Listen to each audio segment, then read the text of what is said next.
शीर्षी के शो पर एनजीटी में जल संसाधन मंत्रालय ने कहा है कि हमसे कोई परमिशन नहीं ली गई और ना ही एप्लीकेशन दी गई। वहीं पर्यावरण मंत्रालय को एनजीटी की लताड़ लगी। कोर्ट ने कहा, आप हमारे धैर्य की परीक्षा मत लीजिए, आपने हलफनामा दाखिल क्यों नहीं किया।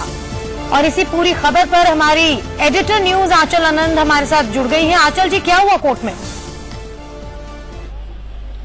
मैत्री, अब हियरिंग इस वक्त चल रही है। फैसला तो अभी नहीं बताया जा सकता है, लेकिन ये जरूर तय है कि आर्ट ऑफ लिविंग के लिए लगातार मुश्किलें खड़ी हो रही हैं। वो इसलिए क्योंकि अभी तक का art of living Shri Ravishankar का स्टैंड ये था कि तमाम डीसीओ एजेंसी से 20 के करीब परमिशन थी जो उन्होंने ली थी, लेकिन जल संसाधन मंत्रालय का यहां पर आना और साफ तौर पर यह कहना कि हमारे पास परमिशन तो बहुत दूर की बात है, हमारे पास कोई एप्लीकेशन तक नहीं है, ये बहुत बड़ा झटका है। नंबर एक। नंबर दो, MOEF यहां पर यानी कि मिनिस्ट्री ऑफ एनवायरमेंट, पर्यावरण मंत्रालय ने भी यहां पर ये क्योंकि एफिडेविट नहीं दाखिल किया था, उन्होंने कुछ पन्नों पर अपनी जो रिपोर्ट थी असेसमेंट की वो दी, जिस पर कोर्ट बेहद खफा था क्योंकि कोर्ट ने कल भी और आज भी स्ट्रेट तरीके से तल्ख अंदाज में सिर्फ यही पूछा था कि क्या आपके पास कोई भी एनवायरमेंटल इम्पैक्ट असेसमेंट है, क्या कोई स्टडी की गई है, जिस पर पर्यावरण मंत्रालय ने एक विशवासी से जवाब दिया। और क्योंकि ये हलफनामे की फॉर्म में दाखिल नहीं हुआ था,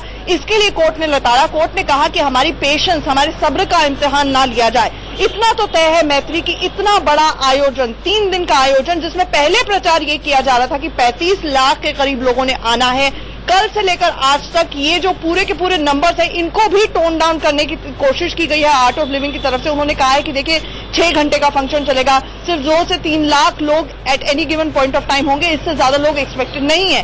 तो कहीं ना कहीं अब ये क्लियर हो रहा है कि जो लैक ऑफ कोऑर्डिनेशन था इन तमाम एजेंसियों में, तालमेल की कमी थी, एक तरफ सुरक्षा को लेकर समस्या, दूसरी तरफ फायर डिपार्टमेंट की क्लियरेंस नहीं, और वो खुलकर कोर्ट के सामने आ रहा है जब इन तमाम एजेंसियों को बाकायदा ऑन नोटिस बुलाया गया है।